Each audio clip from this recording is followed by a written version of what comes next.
At the $1 million charity gala my wife hosted purely to stroke her ego, she sneered for the 8th time at the calluses on my hands right in front of the entire New York City elite.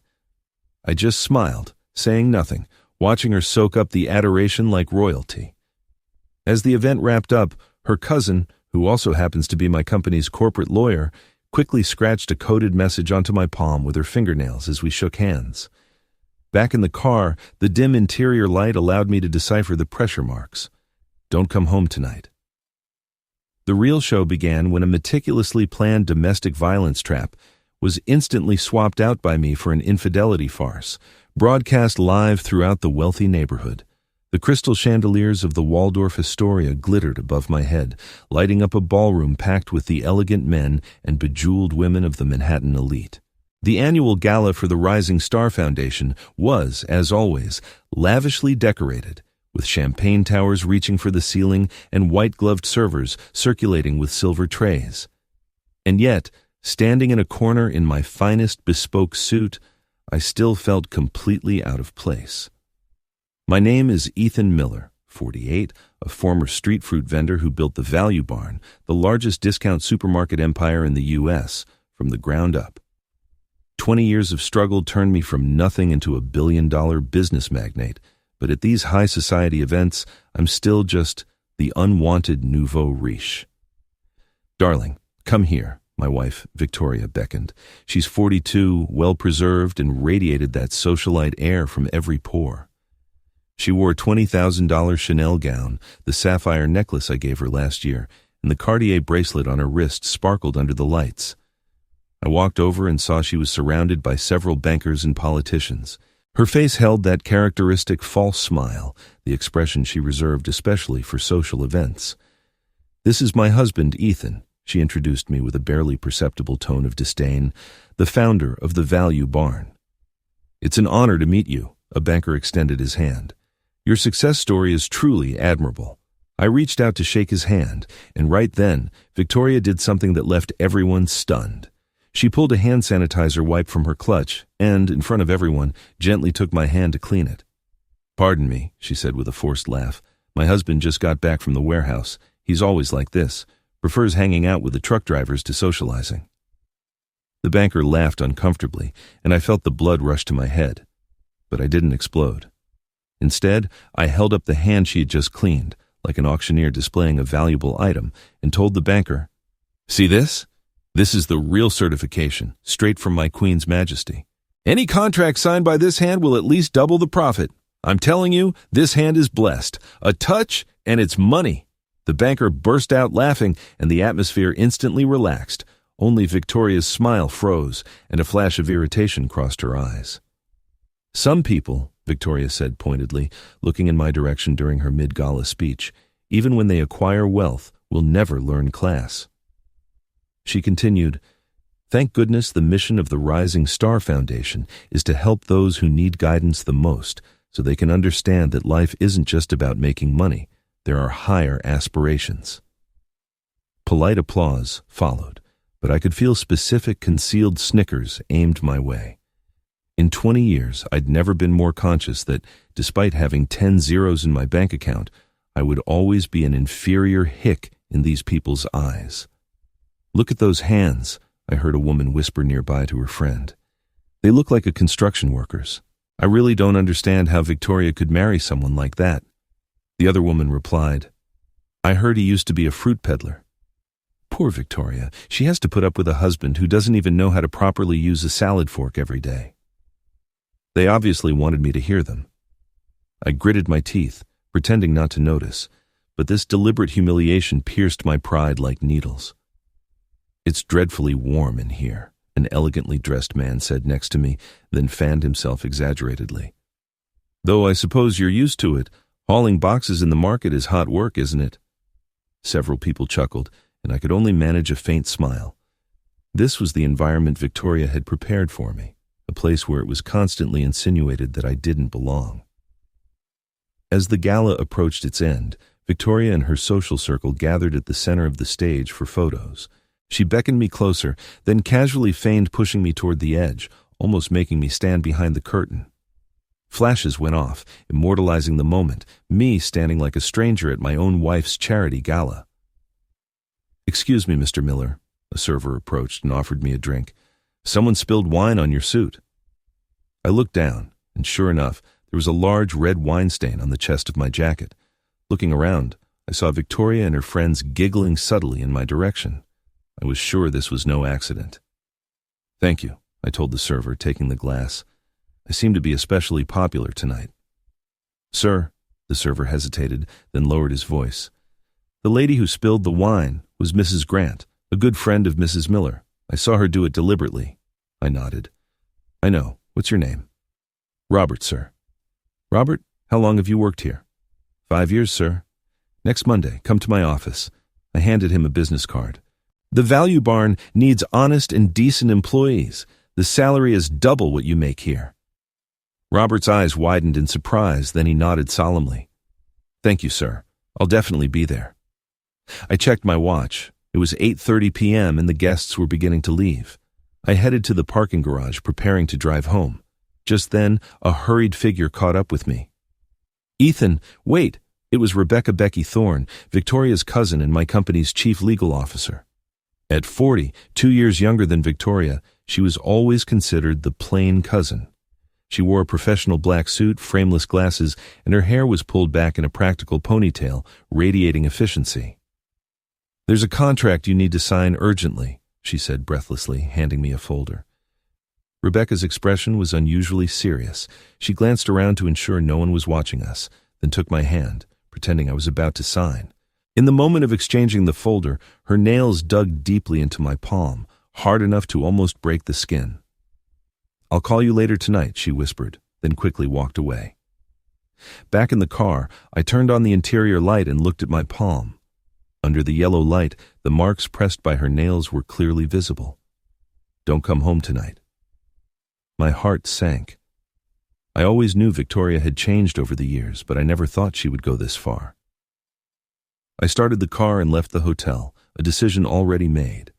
The marriage between Victoria and me, from genuine initial love to our current animosity, these 10 years passed too quickly. So quickly that I didn't even have time to figure out exactly where it went wrong. Maybe I was too focused on my career, maybe she became too obsessed with the vanity of high society, maybe both. But now it didn't matter. What mattered was that I needed to protect myself, not just for me, but for those who depended on me, my employees, my daughter, and even those ordinary people who relied on the Value Barn's low prices for staples. I opened the glove compartment and pulled out a backup phone. This had been my habit for years, always having an untraceable phone ready for emergencies. The street vending days taught me to always be prepared for the worst-case scenario. I dialed a familiar number. "Old Man Earl, it's me. I need your help." I didn't go home. Instead, I drove to an unmarked apartment building downtown.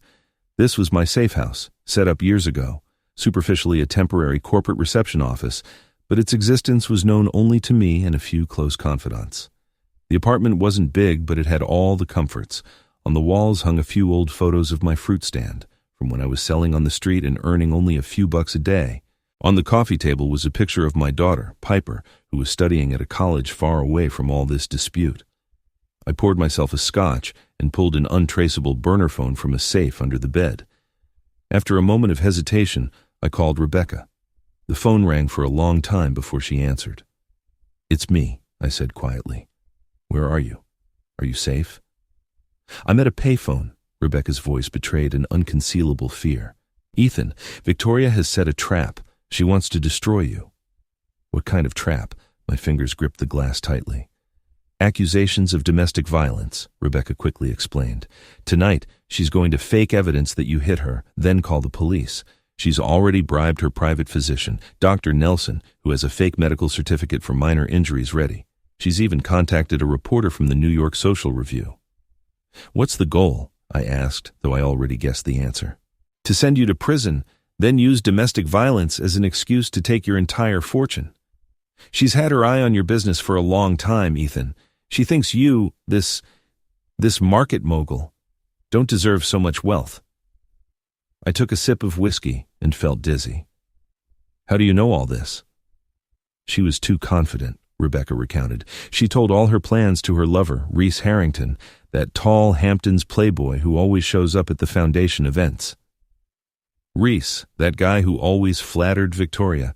I should have suspected him. He's 38, tall and handsome, with a playboy air. He shows up at every foundation event, attentive to Victoria. I always thought it was just social courtesy. I should have realized, I smiled bitterly. Every time he shows up, Victoria's eyes light up. It's not entirely your fault, Rebecca comforted me. Victoria is very good at pretending. Since you married, she's always played the role of the perfect wife, at least in front of outsiders. Only those of us in close contact know her true face. To what extent does she hate me to orchestrate such a drama? I shook my head, unable to believe my marriage had reached this point. There's one more thing. Rebecca lowered her voice, laughter leaking from her tone. To make the scene more realistic, she specifically bought a bottle of high-quality Hollywood special effects fake blood online, but her cheap nature resurfaced. She ended up buying a cheap Chinese knockoff, and what arrived was a bottle of strawberry jam with an edible label. Reese just called her, complaining the whole house smells sickly sweet, making him only think of waffles. I couldn't help but laugh. Even in such a serious moment, the heavens hadn't forgotten to give me a touch of dark humor. This is a straight-up farce, I said with bitter amusement. When are they planning to call the police? Around midnight. She believes you'll be home by then, and it's easier to coordinate the police and reporters. I checked my watch. I still had 3 hours. What's the specific plan? I asked. I needed every detail to formulate a counter-strategy. Reese is at your house now. They're setting the scene, Rebecca explained. Victoria is going to mess up her appearance, smear that fake blood on herself, then hide some valuables, claiming they were broken during your violence.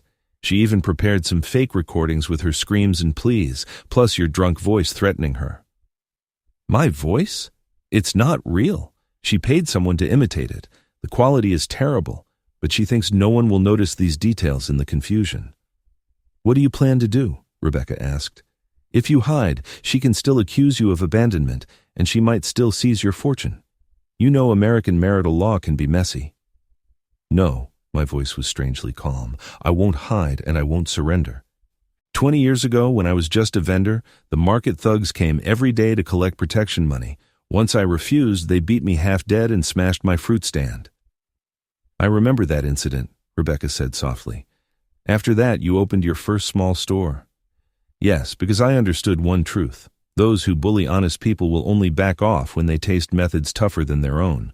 The streets taught me never to confront directly, but to use my brain to defeat the opponent. I took a sip of my drink. Since Victoria wants a show, I'll put her on the biggest stage in the city. What's your plan? Rebecca asked, curiosity and worry in her voice. I need you to keep playing the role of Victoria's confidant. Don't let her suspect you. Collect the evidence of her embezzlement from the foundation. I know you've been secretly investigating this. It's all set, Rebecca replied quickly. I have complete accounting records and witness testimonies. But what does this have to do with tonight? That's our trump card. If tonight's plan fails, we have plan B, I said confidently. But I think tonight, Victoria and her lover are going to get a taste of their own medicine. I hung up and dialed another number. Earl, it's me. I need you now. Earl, "The Rock" Johnson, is my head of security and a brother who fought with me from the streets 20 years ago. He's former police and has seen more storms than I have. His loyalty is unquestionable. What's up, boss? Earl's voice was steady as always. Victoria has set a trap to hurt me. I need your help. I briefly explained the situation. That woman is... Earl spat. I always said she was no good. A stray dog can't stop eating garbage. Trash is trash. What do you need me to do? I explained my plan in detail. Earl occasionally interrupted with suggestions and improvements. Finally, we agreed on a two-pronged strategy. Line 1. The empty shell gambit. Have a bodyguard of a similar build to me, Jaime. Wear my suit and drive my car to the city's liveliest nightclub, the Bowery Ballroom.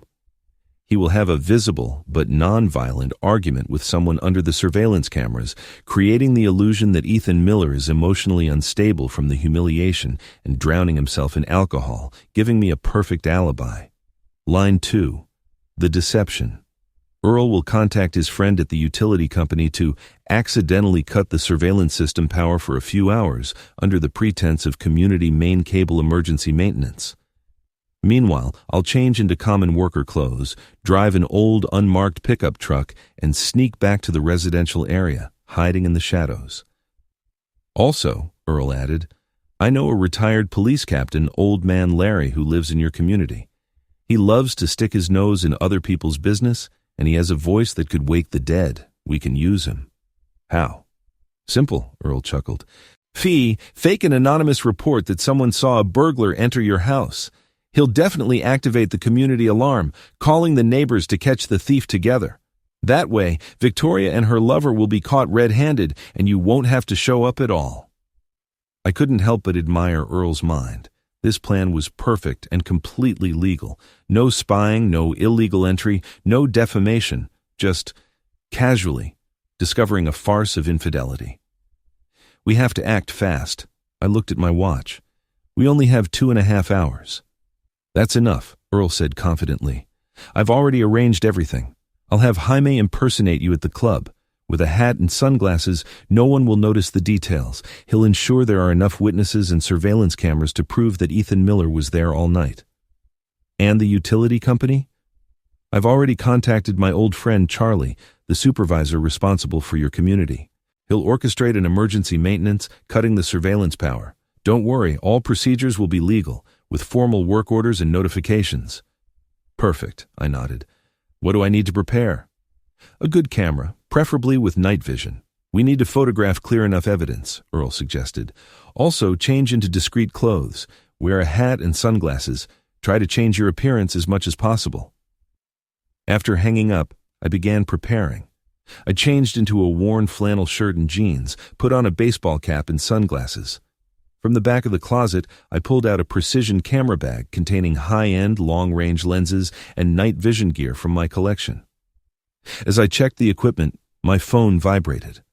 It was a text from my daughter, Piper. Dad, I got the semester scholarship. Thanks for always supporting my dreams. Love you. Looking at my daughter's bright smile on the phone, I felt a pang of pain. It was precisely because of her that I had always endured Victoria's humiliations and scorn. I didn't want her to experience the trauma of a parental divorce while growing up, but now what Victoria had done crossed my red line. I love you too, honey. I'm proud of you, I replied, without mentioning the storm brewing at home. I put the phone away, took a deep breath, and my determination hardened. This wasn't just for me. It was to protect those I truly loved. Victoria wanted a war, so I would give her a war she'd never forget. I checked all the equipment again, ensuring everything worked normally. The camera battery was fully charged, the memory card had enough space, and the lenses were clean and clear. I even prepared a small recording device that could capture sound from a long distance. Time passed minute by minute. My heartbeat gradually calmed. Fear and anger were replaced by cold determination. Life on the street taught me that staying calm in a crisis is the key to survival. You want to play? We'll play until the end, I told myself in the mirror. Then I put on my hat and sunglasses, transforming myself into a stranger. The Emerald Bay Estates residential community was quiet before midnight. The tall palm trees swayed gently in the breeze, the moonlight spilling over the luxurious villas, creating a peaceful, serene image. My villa, a 3-story colonial-style building, was located in the center of the community, surrounded by equally lavish mansions. I parked the pickup truck 2 blocks away, behind a closed coffee shop, and crept back near my villa. The main street of the community was deserted, with only the streetlights casting lonely halos. In the distance, I saw several uniformed guards patrolling, but they obviously had no idea what was about to happen. According to the plan, Earl had already arranged everything. I received a text message saying that the emergency utility maintenance had begun. The community's surveillance system would be accidentally paralyzed for the next 3 hours. At the same time, my double was shining at the nightclub, ensuring enough witnesses and cameras proved that Ethan Miller had been there all night. I cut through the backyards of several homes, avoiding places where I might be discovered.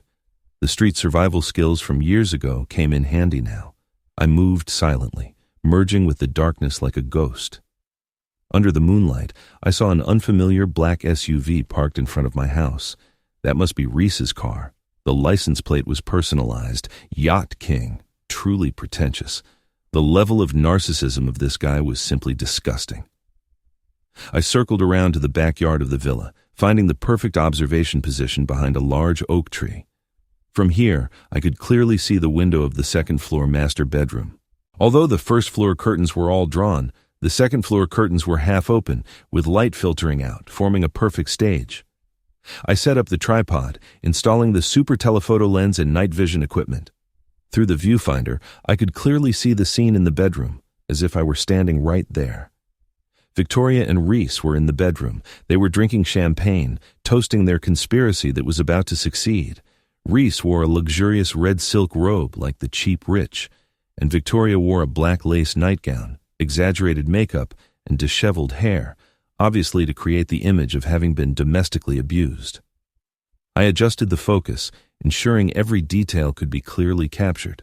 Their expressions, movements, even the glasses in their hands, everything was clearly presented in my lens. To our new life, Reese raised his glass. In a few hours, that hick will be crying like a baby in jail. To us clever ones, Victoria laughed softly, and to stupid Ethan. Honestly, I can't believe he hasn't figured out our relationship until now. That fool only knows how to make money. He's careless with everything else. You should have seen the looks those socialites were giving him, Reese said with schadenfreude, like looking at a rat crawling out of a sewer. Don't even mention it, Victoria rolled her eyes. Every time I take him to events, I want to dig a hole and hide. He doesn't understand even the most basic social etiquette. He either says the wrong thing or stands in the wrong place in front of important people. He's a social time bomb. Don't worry, darling, Reese stroked her cheek. Soon you won't have to put up with him anymore. His money will be ours, his company will be ours, and he'll spend the rest of his life in prison. They clinked glasses, then kissed passionately. Reese's hand wandered restlessly over Victoria's body, and she let out exaggerated giggles. I pressed the shutter, recording everything. Every photo was a silent bullet that would strike fatally at the appropriate moment. I continued photographing, feeling not anger, but a strange liberation. 10 years of marriage, in the end, turned out to be a carefully designed scam. Victoria never loved me. What she loved was only my wealth and status. Time passed minute by minute, and the performance in the bedroom became increasingly explicit. I saw Reese pull out a small bottle, pour a red liquid, and smear it on Victoria's forehead and the corners of her mouth. That must be the strawberry jam fake blood that Rebecca had mentioned. Why is this so sweet? Victoria frowned, licking the corner of her mouth. It tastes like jelly. Is this really fake blood? Are you sure you didn't buy the wrong thing? Authentic made in China, Reese scoffed. I told you we shouldn't be cheap. Next time we should buy something more expensive. We're using Ethan's money anyway. Whatever, Victoria said impatiently. As long as the police believe it, they're not going to lick my face. They burst into laughter, the sound leaking through the half-open window into the yard, harsh and unpleasant. When the police come, you hide in the closet, Victoria instructed. When I give the signal, you sneak out the back door. Remember, don't let anyone see you. Relax, I'll disappear like a ghost. Reese made an exaggerated gesture. Then I'll wait for you outside. I can't wait to be rid of this boring marriage, Victoria sighed. Being Ethan's wife is simply torture. He has no romance. All he knows is work, work, work. When I talk to him, his brain is thinking about inventory and supermarket profits. Don't worry, darling. Reese embraced her by the waist. In the future, you'll have the most romantic husband in the world. I'll take you to Paris, Rome, Barcelona to enjoy the real high life. It's time, I told myself, picking up another burner phone. I looked up the number for Old Man Larry, the retired police captain who lived in the community. This retired officer was famous throughout the community for his explosive sense of justice and loud voice. I cleared my throat, using the highest-pitched voice possible, and dialed the number. Hello? Who is it? Larry's voice was sleepy and impatient. Mr. Larry, I apologize for bothering you so late, I said in a terrified woman's voice. I'm a neighbor of the Millers. I just saw a strange man secretly climb into the Miller's yard. I think it's a burglar. Mr. Ethan shouldn't be home. Only his wife is there. I'm too scared to knock on the door myself. What? Larry instantly woke up. Are you sure? Completely sure? I saw it with my own eyes. That person should still be inside the house. I'm terrified. I don't dare go knock. Don't worry, I'll take care of it immediately. You did the right thing. In these situations, you must call the police right away. Security is getting worse these days. A bunch of unemployed vagrants are always thinking of robbing people. Not even a minute after hanging up, a shrill siren cut through the night air. This was the community's emergency alarm, which only activated in emergency situations. Larry, as the president of the community's security committee, had the authority to activate it. The alarm blared like a bomb, instantly detonating the whole community. Lights turned on one after another, and people's shouts rose here and there. From my position, I could see Larry already sprinting out of his house with a baseball bat, followed by his equally tall son and several neighbors also carrying weapons, all rushing toward my villa. Burglars. There are burglars at the Miller's house! Larry's voice boomed like thunder, especially striking in the silent night air. In the second-floor bedroom, Victoria and Reese were startled out of their minds by this sudden alarm. Through the lens, I saw them looking around in a panic, like two rabbits caught in a car's headlights. What's happening? Reese stammered, almost dropping his champagne glass. Ethan is back. Impossible. Victoria was equally terrified. He should be at the nightclub. My people have been watching him. At that moment, Victoria seemed to think of something, and her expression changed from terror to cunning. It's the alarm, the community's emergency alarm. She suddenly got excited. This gives us a perfect reason. Reese, hurry up, get out the back door. I'm going to use this as evidence that Ethan went crazy. With that, she ran to the balcony, tore her nightgown, messed up her hair, and began screaming hysterically. Help! Somebody help me! He's gone mad! Ethan wants to kill me! But her performance only received confused stares, because at that moment, Larry and the neighbors had already broken into my front yard, and what they heard were not screams of domestic violence, but her unilateral shouts. Mrs. Miller! Larry yelled loudly. Are you all right? Someone reported seeing a burglar enter your house. Victoria froze, obviously not having anticipated this situation. Her script was completely messed up. She didn't know how to react for a moment. Burglar? She repeated, confused. No, it's not a burglar. It's my husband. He's drunk. He wants to kill me. But isn't Ethan at the nightclub? A neighbor yelled loudly. My son just saw his photo on Instagram right at the Bowery Ballroom. Victoria's face instantly turned pale. Her plan had serious flaws, and she hadn't had time to think of a new strategy. Meanwhile, Reese fell into extreme panic. He obviously didn't expect so many people to rush into the villa. He desperately searched for an exit in the bedroom, finally deciding to escape by scaling the backyard wall.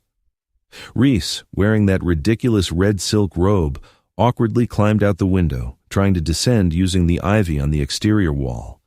But he obviously wasn't an athlete. He lost his balance halfway, falling heavily into the backyard shrubs with a loud thud. Holy cow, he's really a mess, I muttered under my breath. Is yacht racing fake too? Reese clumsily crawled out of the shrubs, disheveled, showing arms and legs full of scratches. He stumbled toward the backyard wall, trying to climb that 7-foot wall. Just then, the most ridiculous scene occurred. Reese managed to scramble to the top of the wall, but the hem of his robe got snagged on the safety wire at the top of the wall. The more he struggled, the more the robe tore, finally nearly coming off completely, leaving him clad only in tight boxer briefs with a giant pink flamingo pattern. Tsk, tisk, tisk, what kind of underwear is that? I couldn't help but chuckle. Are all Hampton's playboys so unique? Worse, his whole body was stuck at the top of the wall, motionless, hanging there like a flag, swaying in the wind, the flamingo underwear especially striking under the moonlight. Just then, Larry and several neighbors burst into the backyard, their flashlight beams directed in unison toward the guy at the top of the wall wearing only flamingo underwear. The scene instantly went terribly silent. Larry was stunned for 5 full seconds, then turned to the neighbors and said, I've been a police officer all my life. This is the first time I've seen a burglar so tropically stylish. The crowd erupted in laughter. Someone had already pulled out their phone, starting to record. I'm not a burglar, Reese yelled desperately, his face red with shame. I'm Victoria's friend. Friend? Larry raised an eyebrow, looking at him suspiciously. What kind of friend escapes from someone else's house in his underwear at midnight? Reese stammered, unable to give a reasonable explanation. This isn't right, a neighbor said, his phone flash blinking nonstop. Where's Ethan? Does he know his wife has a friend in flamingo underwear hiding in the house? I want to see a lawyer, Reese suddenly shouted. This is unlawful detention. No one is detaining you, sir, Larry said calmly.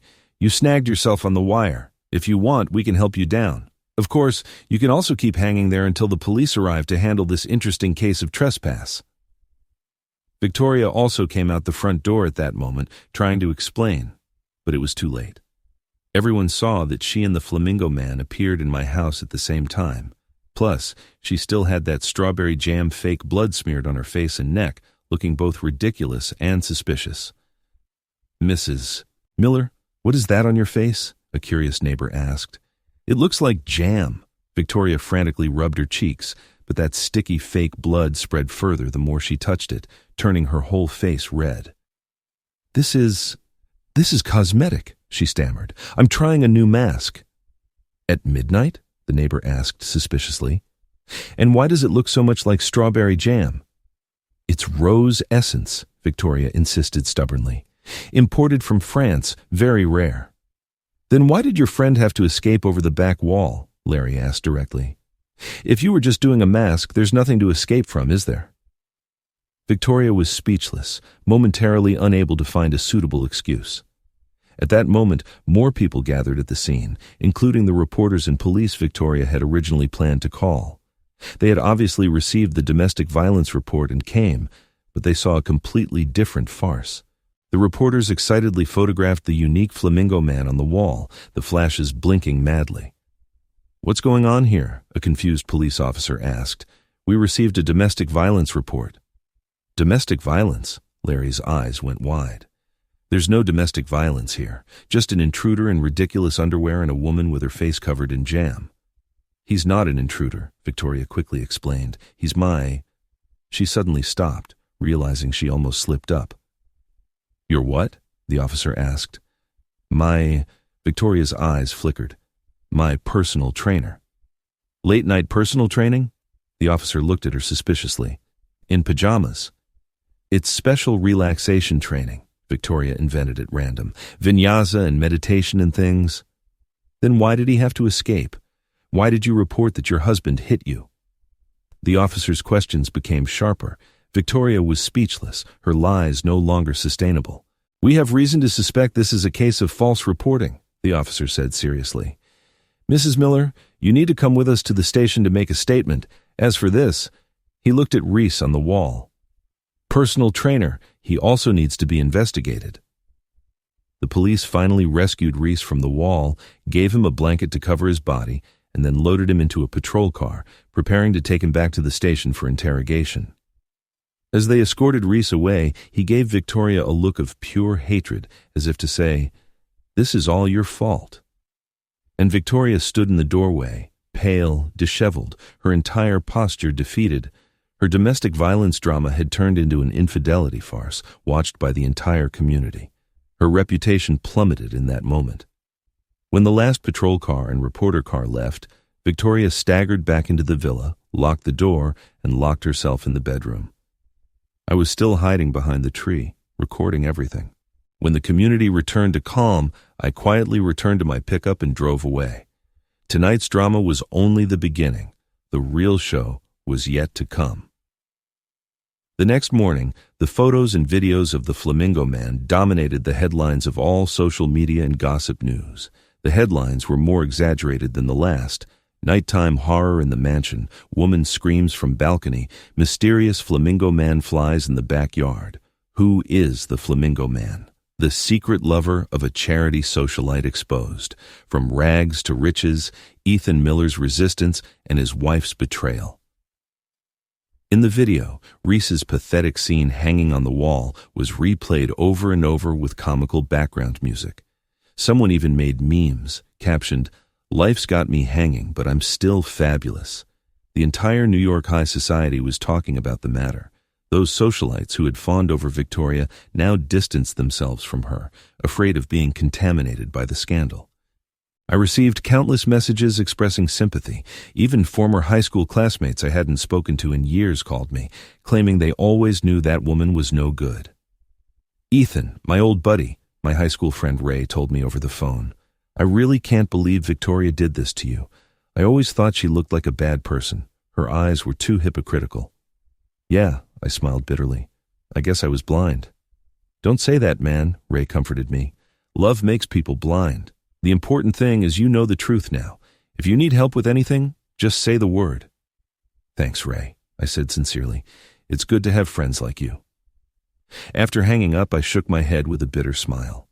Ray had publicly stated at my wedding that Victoria was the most elegant lady he had ever seen, even sending a pair of valuable crystal glasses as a gift. Now his attitude did a 180-degree turn. This is so-called high society. When you succeed, everyone's your friend. When you fail, no one knows you. I didn't respond to any media interview requests, but went straight to the company. In the elevator, employees looked at me with curiosity and sympathy, but no one dared to ask about the matter directly. Rebecca was waiting for me in my office. She looked exhausted, obviously having been up all night, but there was a determination in her eyes I'd never seen before. "I saw last night's news," she said as soon as she saw me. "It was truly satisfying. But Victoria won't give up so easily. She just urgently called a press conference planned for this afternoon at the Rising Star Foundation's headquarters." "Let her talk," I laughed coldly. "No one will believe her anyway." "The problem is," Rebecca said worriedly, "she has many supporters in the foundation, especially those media and donors who don't know the truth. If she manages to clean up her image, she could not only regain public sympathy but also keep her position as foundation president, continuing to control those funds." I frowned. Rebecca was right. The Rising Star Foundation, controlled by Victoria, handled almost $10 million in annual donations, theoretically to help underprivileged children, but how much was actually spent on the kids only God knew. "You're right," I nodded. "We can't let her keep using the name of those innocent children to enrich herself." "Also," Rebecca handed me a thick folder, "this is the evidence I've been collecting. Victoria has been embezzling foundation funds all these years for personal consumption and investments.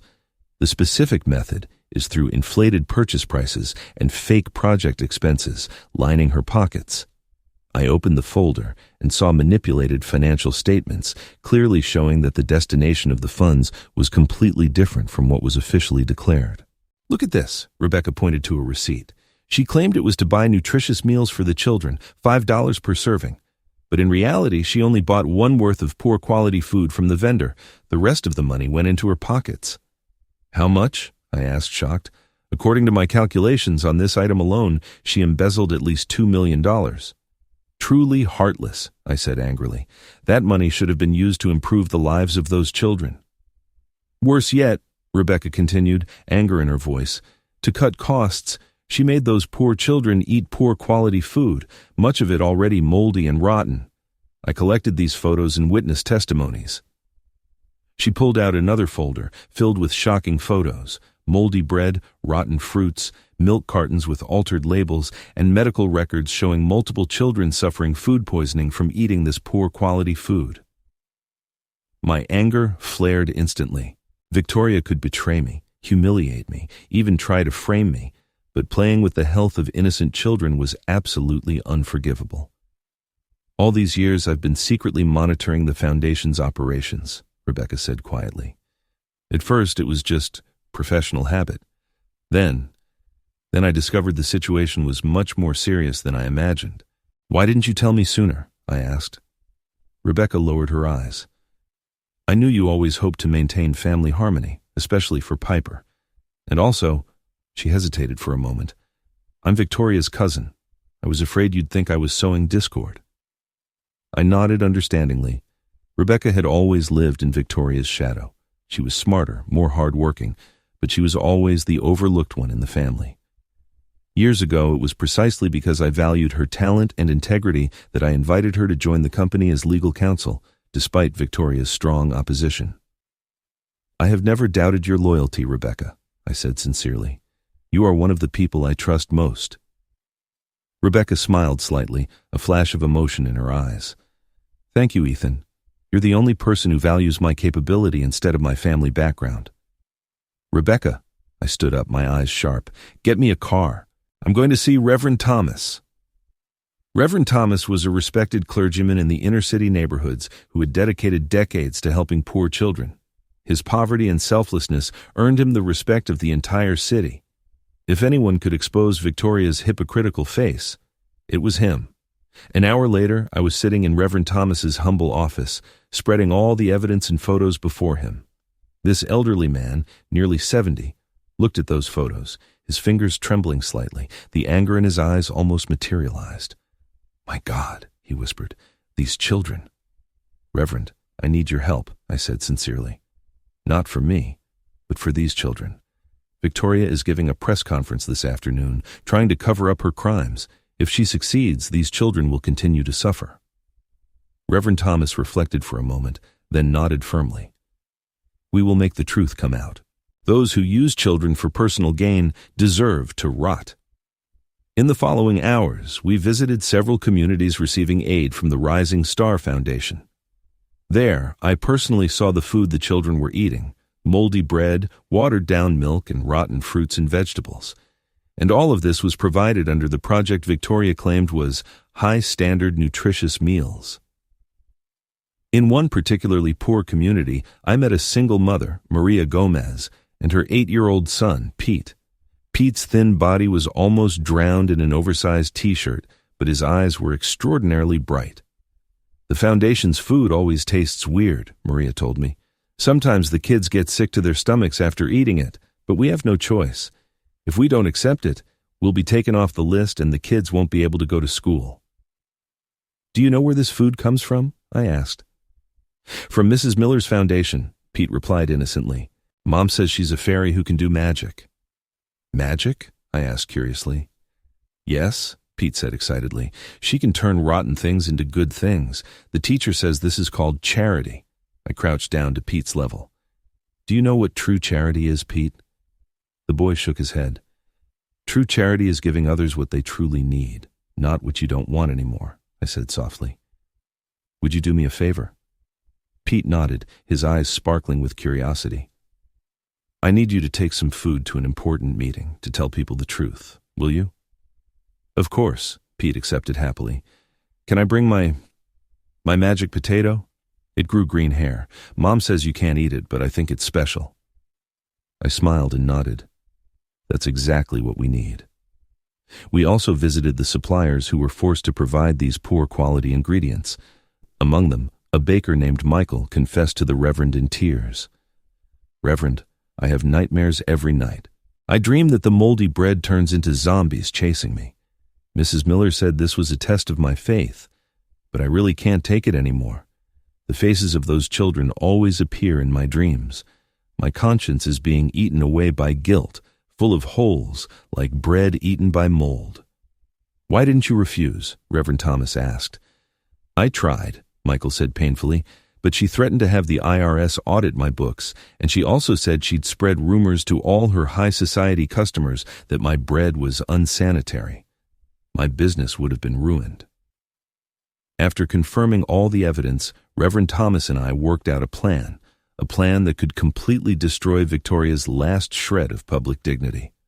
First, I contacted Rebecca, asking her to anonymously leak to several major media outlets, alleging that today's conference would see unprecedented charity scandals exposed. This news spread quickly. Almost all major media sent reporters preparing to capture explosive news.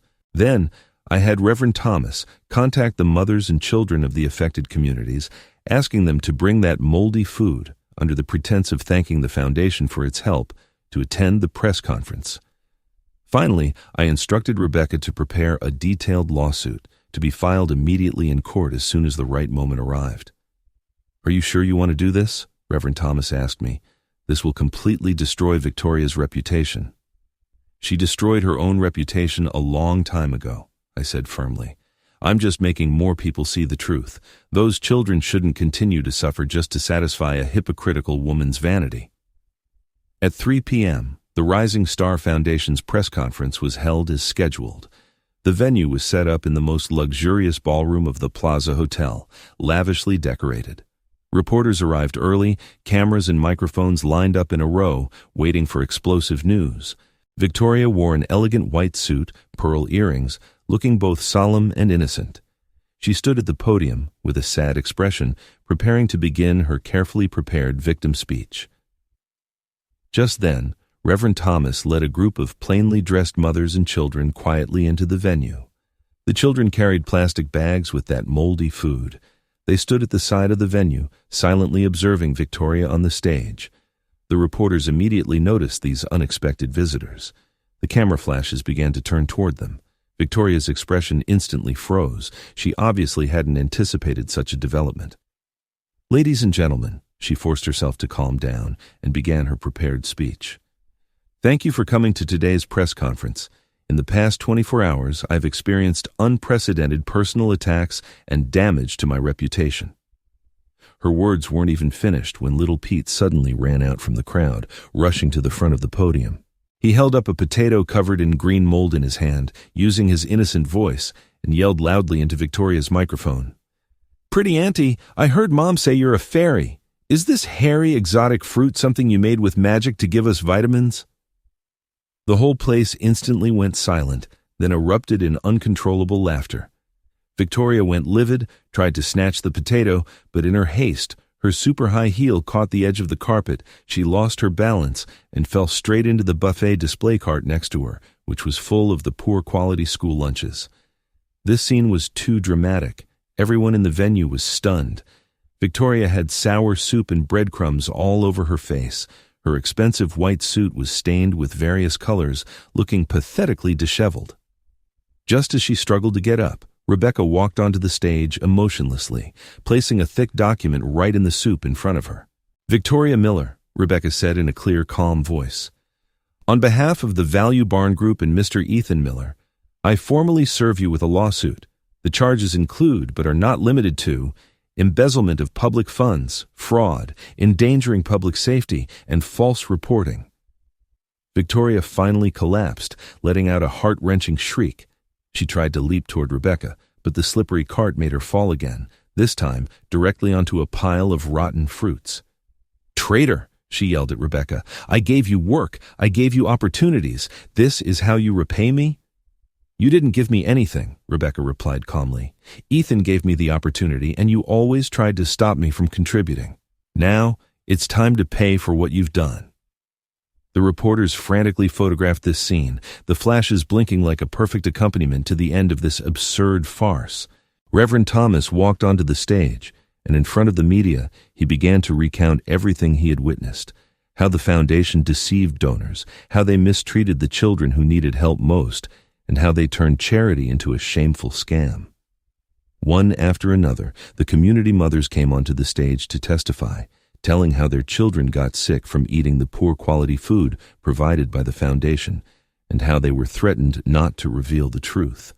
The suppliers also came forward, exposing how Victoria forced them to provide poor-quality products and manipulated the books for her own benefit.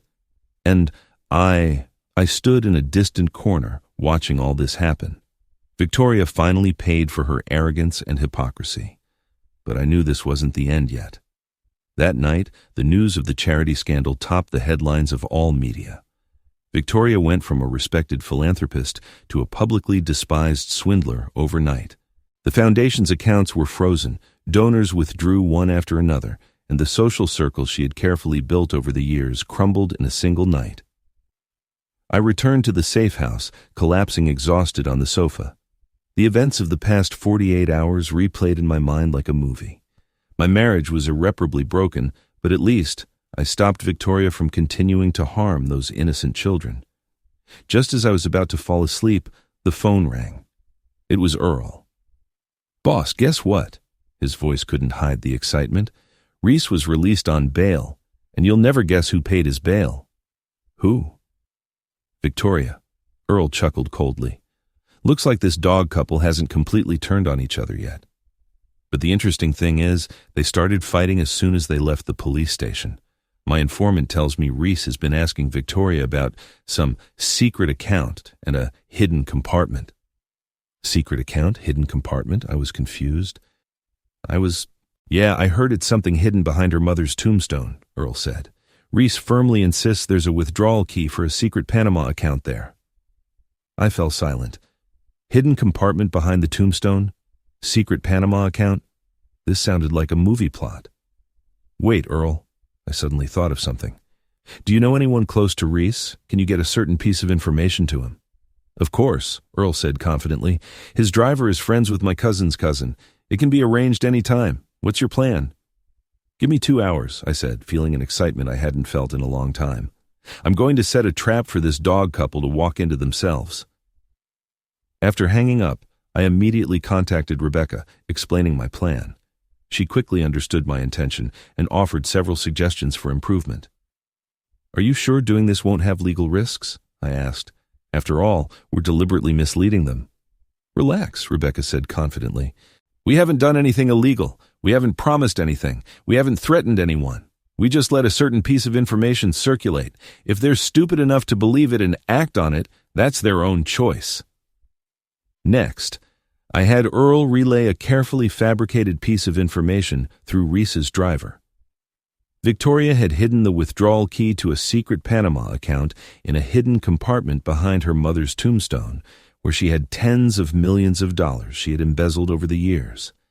The method for opening the hidden compartment was to tap the tombstone with a specific rhythm, 3 long, 2 short, like the mechanisms in spy novels. At the same time, I had Rebecca, under the pretense of worrying about her cousin, reveal another piece of information to Victoria. Reese planned to go to the cemetery to steal the emergency jewels she had hidden there, preparing to flee abroad alone. 2 lies, 1 goal, to make them betray each other, to reap what they sowed. And all of this was just to set up the final move.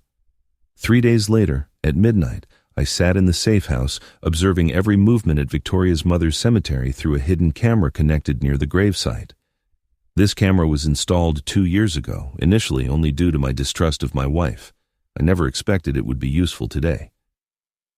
Boss, all set, Earl reported via intercom. The police have already received an anonymous report saying someone plans illegal activities at the cemetery tonight. Their patrol cars are on standby nearby. Very good, I replied. Maintain observation. Don't alert the target. The cemetery looked especially eerie under the moonlight, the marble tombstones casting long shadows in the breeze. In the center of the cemetery, Victoria's mother's grave was the most luxurious, engraved with angels and images of the Virgin Mary surrounded by iron railings. At 1:15 a.m., a familiar figure appeared on the monitoring screen. Reese, dressed all in black, crept stealthily into the cemetery carrying a flashlight and a crowbar. He looked around, ensuring no one followed him, then headed straight for Victoria's mother's grave. Fish on the hook, I thought. That greedy fool. Reese walked to the tombstone, set down the flashlight, and began tapping the gravestone with the crowbar. His movements were ridiculous and absurd, like sending a telegram, tap, tap, tap, tap, tap, completely following the rhythm of 3 long, 2 short. He tapped for a while. Seeing no reaction, he changed position and continued tapping. His movements became more agitated, his expression more anxious. Damn it! Where is it? He cursed under his breath. Where exactly is this hidden compartment? Could the image of the Virgin on the tombstone be the mechanism? He began to carefully examine the decorations on the tombstone, even trying to move those small angel statues, hoping to find some hidden button or mechanism. Watching him busy himself back and forth made me smile. Just then, another figure appeared at the cemetery entrance. It was Victoria, also dressed in black, followed by 2 burly men who looked like gym security guards or boxers with muscles clearly more developed than their brains. Move fast, Victoria commanded. That bastard should already be here. As soon as you find him, control and subdue him immediately. Reese heard voices and quickly hid behind a large tombstone, peeking out from the gap. When he recognized Victoria, a flash of surprise crossed his eyes, which immediately turned into rage. She came too. She wants to monopolize the key, he muttered furiously. I knew she'd betray me, selfish woman. Victoria and the 2 thugs slowly approached her mother's grave. Just then, Reese, due to the tension, accidentally knocked the crowbar leaning against the tombstone, emitting a clear clang. Who's there? Victoria shouted, alerted. Is someone there? Reese knew he had been exposed. He simply stepped out of his hiding place, raised the crowbar, and took a defensive posture. "It's me, darling," he said coldly. "I didn't expect to see you here. I thought you'd be home waiting for them to come arrest you." "Reese," Victoria said, surprised. "What are you doing here?" "Don't pretend," Reese yelled. "You know why I came. I want my share." "Your share," Victoria screamed. "Those jewels are mine. My mother left them to me." "Jewels?" Reese looked confused. "What jewels are you talking about? I came for the Panama account withdrawal key." "What account? What key?" Now it was Victoria's turn to be confused. "What are you talking about?" The two looked at each other, slowly realizing that both might have been fooled. "Wait," Reese narrowed his eyes. "Who told you I was coming to steal jewels?" "Rebecca," Victoria said, annoyed. "She said you planned to flee abroad alone." "And your driver told me you had the Panama account key hidden behind the tombstone," Reese gritted his teeth. "It seems we were both played." A flash of understanding crossed Victoria's eyes. "Ethan. It must have been him who set the trap. That old fox is craftier than we thought." "Now we're in big trouble," Reese cursed. "First the flamingo underwear, then the fake blood farce. Now this. He's playing us." "Shut up!" Victoria shouted. "Now's not the time to blame each other. We need to figure out a way out of this." The two fell silent, looking at each other suspiciously. "Now what do we do?" Reese finally spoke. "The police froze all my assets. I have no money." "I'm not doing any better," Victoria smiled bitterly. "The foundation was sealed. The accounts were frozen. Friends aren't answering my calls. I can't even contact my agent. It's like everyone disappeared." "Then we can only—" Reese was about to say something when Victoria suddenly interrupted him. "Wait. Since we were both fooled into coming here, that means Ethan knows our plans. It could be that he leaked the information to me. It could have been you." "Me?" Reese's eyes went wide. "How could it be me? It was definitely you. You always like to show off in front of people." "You ungrateful bastard," Victoria roared. "If it wasn't for me, you'd still be on the street showing off your pathetic three-legged polo skills." "If it wasn't for your idiotic plan, I wouldn't be ruined now," Reese countered. "Do you know how miserable it was when I was locked up? People there called me Flamingo Boy. Every time I passed by, they imitated flamenco movements." "You deserve it," Victoria burst into laughter. "Who told you to wear such stupid underwear?" "Shut up, it was limited edition," Reese roared. The argument escalated. The two began pushing each other. "Grab him!" Victoria suddenly shouted to the thugs. "He wants to steal my mother's jewels." The two thugs awoke from their daze and pounced on Reese. Reese saw the situation, threw down the crowbar, and ran. But he was obviously no match for these two muscular men. He hadn't run a few steps when he was caught. Reese struggled desperately but was punched in the abdomen by one thug, hurting so much that he doubled over. "Do you dare to hit me?" he yelled. "Victoria, are you crazy? I know all your secrets." "What secrets?" Victoria laughed coldly. "No one would believe a clown wearing flamingo underwear." "Really?" Reese smiled viciously, showing a cunning expression. "Then, would the prosecutor's office believe the Foundation's accounting records made by whom? Would they believe who planned that domestic violence trap? Would they believe who suggested using moldy bread in the charity lunches?" Victoria's face instantly turned pale. "What do you want to do?" Her voice trembled slightly. "I've already spoken to the prosecutor," Reese said triumphantly. "They agreed to give me a reduced sentence as long as I provide enough evidence proving you are the mastermind." "Traitor!" Victoria screamed, jumping toward Reese. The two thugs quickly held her back. "I thought you had no backup." "I have the love letters you wrote me, plus recordings of you participating in the fraud." "Love letters?" Reese's smile froze. "I never wrote any love letters." "Oh no." Victoria showed a victorious smile, pulling a stack of papers from her pocket. "My dearest Esperanza, the days without you are like without the sun. Only you can understand me. I would do anything for you." Reese went livid. "You forged those." "Try me," Victoria smiled maliciously. "I even have evidence that you suggested using industrial glue to frame Ethan, that fake blood. You bought it from a dodgy online retailer. I have the order record." "You asked me to buy that," Reese roared, "and I can prove it. I have backup copies of all our text messages." The two tore into each other like rabid dogs, exposing each other's crimes and misdeeds. This farce became more and more absurd, and the two thugs didn't know who to help, just standing there awkwardly. Just then, an intense light suddenly illuminated the entire cemetery. Sirens blared through the night air. "Police! Don't move!" More than 10 fully armed officers surrounded the cemetery, guns in hand, ordering everyone to lie on the ground. The captain leading them looked at this incomprehensible scene, a man and a woman accusing each other in the cemetery, two big men standing awkwardly to the side, and picked up his intercom, using a tone of exasperation. "Headquarters, the suspects have been apprehended. The situation on site is a bit complicated, more like a failed improv comedy performance." Victoria and Reese were put into separate police cars. During the process of being escorted, they still accused each other, exposing each other's crimes. Victoria exposed that Reese had planned a series of frauds and blackmails, and Reese alleged that Victoria instigated him to do everything, including planning to frame me. Their mutual accusations became the most powerful evidence for the prosecution. In the subsequent trial, Victoria was sentenced to 7 years in prison for embezzlement of public funds, fraud, and criminal instigation. Reese received 5 years for conspiracy to commit fraud and vandalism. And throughout the entire process, I never appeared directly. I only watched silently, letting them walk into the legal net themselves. This was the most important lesson the street taught me. Sometimes, the best revenge is not to act personally, but to create an environment where the opponent destroys themselves. 6 months later, everything calmed down. I donated the mansion, turning it into a children's shelter, jointly managed by Reverend Thomas and Rebecca.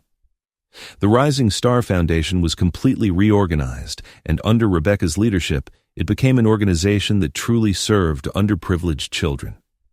Victoria and Reese's farce, due to those videos full of viral comedic elements, became the joke of the year for the entire country. Flamingo Man even became a popular meme, captioned, "Life's got me hanging, but I'm still fabulous." As for me, I moved back to where I started my business, a regular apartment near the Chelsea Market Wholesale District. Every day at 4 in the morning, I still go to the market to supervise the unloading, then have breakfast with my old friends. When my daughter Piper returned from college to see me, she was confused by my new dwelling. "Dad, you can live anywhere you want. Why choose here?" she asked. I smiled and shook my head. This is where my real self is. Those mansions, parties, elite circles, that's not the life I want. At the market, no one cares what you wear, what car you drive, where you live. They only care if you're honest, if you keep your word, if you respect them. This simplicity is true freedom. Piper nodded thoughtfully. I knew she would understand. After all, she had my blood, that honesty and tenacity of the common people. "You don't hate Mom?" she suddenly asked. I stopped what I was doing, looking seriously at my daughter. Hatred is an energy-consuming emotion, and my energy is limited. Instead of wasting it on hating, it's better to use it to create and enjoy life. "But she hurt you." "Yes, she hurt me. But in the end, she hurt herself more," I said softly. "Watching a person destroy themselves over greed and vanity, there's nothing sadder than that." Piper hugged me, tears in her eyes. "You're always so understanding." "No, I'm just old enough to know what's truly important." I smiled and touched her head. "It's okay. Don't be sad. Your mother made her choices. We made ours. Life goes on, right?" This morning, as usual, I had breakfast with my old friends at the market. Emmett, a vegetable vendor who's worked with me for 20 years, passed me his phone, showing the latest meme made from the video of Reese hanging on the wall. "Look at this, Ethan," he laughed until his eyes watered. "They've made Flamingo Man phone cases and t-shirts, and they're selling everywhere. That guy became completely famous." "I don't give up on anything except you guys." I shook my head and laughed. "Reese might be the first person in American history to become famous for his underwear." "You know, this chick is tough too," Emmett commented. "I heard she's already formed her own gang in prison, controlling the laundry and cafeteria." "Not at all surprising," I shrugged. "Victoria was born to be a manipulator. She'll find her way wherever she is." "Ah, Ethan," Emmett suddenly got serious. "Was that woman really that bad? To the point of skimping on children's food?" Some people, I said slowly, even if they have the opportunity to live a decent life, are always blinded by greed and vanity. They don't seek inner peace, but the envy of others. The ridiculous thing is, when you truly understand so-called high society, you find it's dirtier than the vegetable market. Emmett nodded. Those bastards in suits always putting on airs thinking they're something special. In reality, they're weak one by one. They can't even handle a tenth of the problems we face. Paper tigers, they crumble with a touch. Exactly, I raised my coffee cup laughing. To real life. To real life. Everyone raised their cups together. Looking at these honest faces, I felt a peace I hadn't felt in a long time. This is real life. No hypocrisy, no calculations, just genuine joy, anger, sorrow, and happiness. When I returned to my apartment from the market, I received a text message. It was from Rebecca. Ethan, the Foundation's assistance program this year has already started. The first group of children will receive new school uniforms and study supplies tomorrow. Pete was chosen as the student representative. He says he wants to thank you for letting him speak on stage that day. He's the little star of his class now. I smiled and replied, "Give him my regards. Tell him that the real magic isn't turning bad things into good things. It's having the courage to speak the truth." I put the phone away, walked to the window, looking at the bustling market outside. 20 years ago, I started right there, a young vendor with dreams. After all these detours, I returned to the starting point. But my mindset was completely different. Sometimes, the best way to deal with the clowns in life isn't with anger, but to lead the applause when they perform. Let their show become your entertainment. Let their conspiracies become your amusement. Life is like that. It gives you a lemon. You can complain about its sourness, or you can use it to make lemonade. And I chose the latter.